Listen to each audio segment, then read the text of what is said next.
Hello friends, this is Jayprakash Tiwari and welcome to my YouTube channel RC classes. आज की video में हम discuss करेंगे क्लास 12th के लिए ज्योग्राफी के कुछ बहुत ही महत्वपूर्ण प्रश्न जो कि आपके पाठ 9 भारत के संदर्भ में नियोजन और सतत पोषणीय विकास से संबंधित रहेंगे। सभी प्रश्न आपके प्री बोर्ड एग्जाम और बोर्ड एग्जाम के लिए बहुत ही ज़्यादा हेल्पफुल रहेंगे, क्योंकि ये सभी प्रश्न बार बार एग्जाम में पूछे जाते हैं। तो आइए फ्रेंड्स, देर न करते हुए अपने वीडियो को शुरू करते हैं। सबसे पहला क्वेश्चन रहेगा, प्रथम पंचवर्षीय योजना कब प्रारंभ हुई और इसकी अवधि क्या थी। जो पंचवर्षीय योजना थी कब प्रारंभ हुई थी और इसकी अवधि क्या थी, तो यह 1951 में प्रारंभ हुई तथा इसकी अवधि 1951 से 56 तक थी। जो पंचवर्षीय योजना थी वो पहली पंचवर्षीय योजना 1951 में शुरू हुई थी और उसकी जो अवधि थी 1951 से 1956 तक थी। दूसरा क्वेश्चन रहेगा, 11वीं पंचवर्षीय योजना के उपागम प्रपत्र का शीर्षक क्या है। जो 11वीं पंचवर्षीय योजना है उसके उपागम का प्रपत्र का जो शीर्षक है वो आपको बताना है। तो शीर्षक रहेगा तीव्रता के साथ और अधिक सम्मिलित वृद्धि की ओर। तीसरा प्रश्न रहेगा, पर्वतीय क्षेत्र विकास कार्यक्रम कब प्रारंभ किया गया। तो ये प्रारंभ किया था 5वीं पंचवर्षीय योजना में।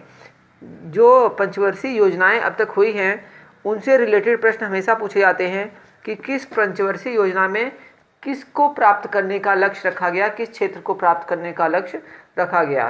तो आप इसको जरूर देखें, ये प्रश्न जो है लॉन्ग क्वेश्चन में भी बनता है। नेक्स्ट प्रश्न पर चलेंगे, सूखा संभावित क्षेत्र विकास कार्यक्रम की शुरुआत किस पंचवर्षीय योजना में की गई। तो चौथी पंचवर्षीय योजना। नेक्स्ट क्वेश्चन है, भरमौर जनजातीय क्षेत्र में किस जनजाति के लोग रहते हैं। तो गद्दी जनजाति के लोग रहते हैं। नेक्स्ट है क्वेश्चन, द पॉपुलेशन बम नामक पुस्तक कब और किसने लिखी। तो 1968 में एहरलिच ने लिखी थी। सातवां प्रश्न रहेगा, द लिमिट टू ग्रोथ कब और किसने प्रकाशित की। तो 1972 में मिडोस ने प्रकाशित की थी। नेक्स्ट प्रश्न पर चलेंगे, अवसर कॉमन फ्यूचर रिपोर्ट किस आयोग ने प्रकाशित की थी। अवसर कॉमन फ्यूचर रिपोर्ट किसने प्रकाशित की थी। तो विश्व पर्यावरण और विकास आयोग ने प्रकाशित की थी। नेक्स्ट क्वेश्चन रहेगा, बहुत ही इंपॉर्टेंट क्वेश्चन है, इंदिरा गांधी नहर की संकल्पना कब और किसने की। तो 1984 में कंवर सेने ने की थी। इंदिरा गांधी जो नहर है इसकी संकल्पना 1984 में कंवर सेने ने की थी। नेक्स्ट है, इंदिरा गांधी नहर कहाँ से निकलती है। तो पंजाब से हरिक बांध से, जो पंजाब का जो हरिक बांध है वहाँ से निकलती है इंदिरा गांधी नहर। नेक्स्ट क्वेश्चन रहेगा, नियोजन का अर्थ स्पष्ट करो। अच्छा क्वेश्चन है, नियोजन का अर्थ स्पष्ट करना है, मतलब नियोजन का क्या अर्थ होता है। तो नियोजन एक प्रक्रिया है। नियोजन क्या है, एक प्रक्रिया है जिसमें सोच विचार का कार्यक्रम की रूपरेखा तैयार करना तथा उद्देश्यों को प्राप्त करने हेतु प्रयास किया जाता है।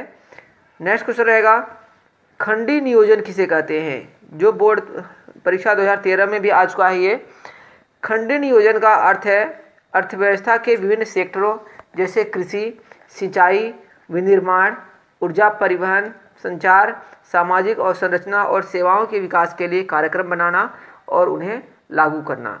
नेक्स्ट क्वेश्चन रहेगा, आरटीडीपी कार्यक्रम का पूरा नाम क्या है। तो समन्वित जनजाति विकास कार्यक्रम। अब हम बात करेंगे लघु उत्तरी प्रश्नों की।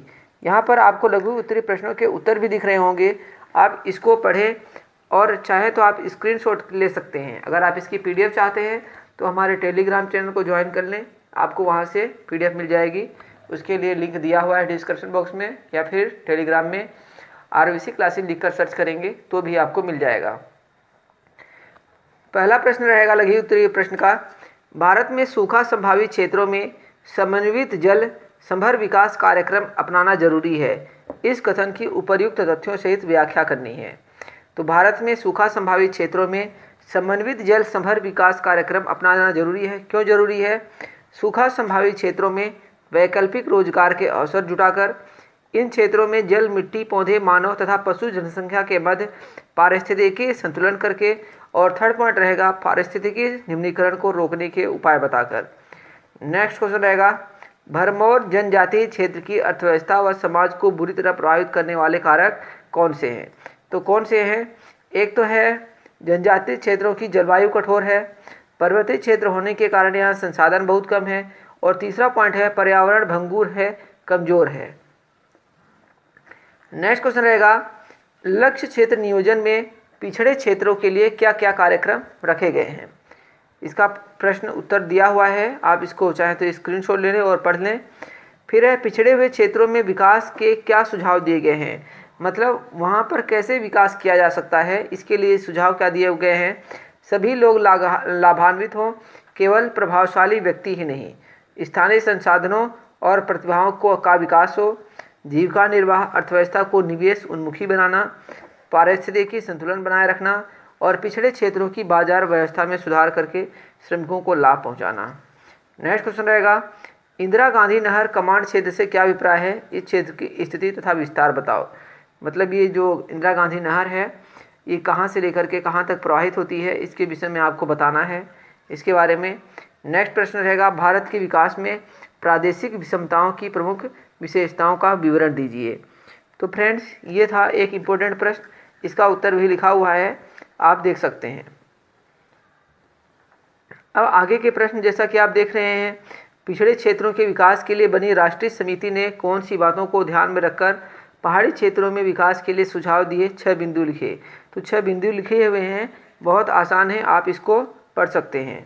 नेक्स्ट है सतत पोषणीय विकास क्या है, इंदिरा गांधी नहर कमान क्षेत्र का 2 बिंदुओं में वर्णन कीजिए।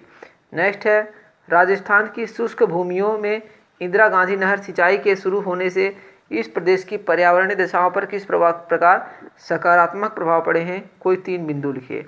जो राजस्थान है एक शुष्क क्षेत्र है, इंदिरा गांधी नहर बनने के बाद जो है यहाँ पर जो है काफ़ी हरियाली हुई है, लोगों ने खेती वगैरह शुरू कर दी है, जिससे यहाँ के लोग जो है काफ़ी लाभान्वित हुए हैं। तो फ्रेंड्स ये थे कुछ महत्वपूर्ण प्रश्न। उम्मीद करता हूँ कि आपको वीडियो पसंद आया होगा। अगर आप इसकी PDF चाहते हैं तो हमारे टेलीग्राम चैनल को ज्वाइन कर लें, वहाँ से आपको इसकी PDF मिल जाएगी। Okay friends, thank you for watching this video. मिलेंगे नेक्स्ट वीडियो में।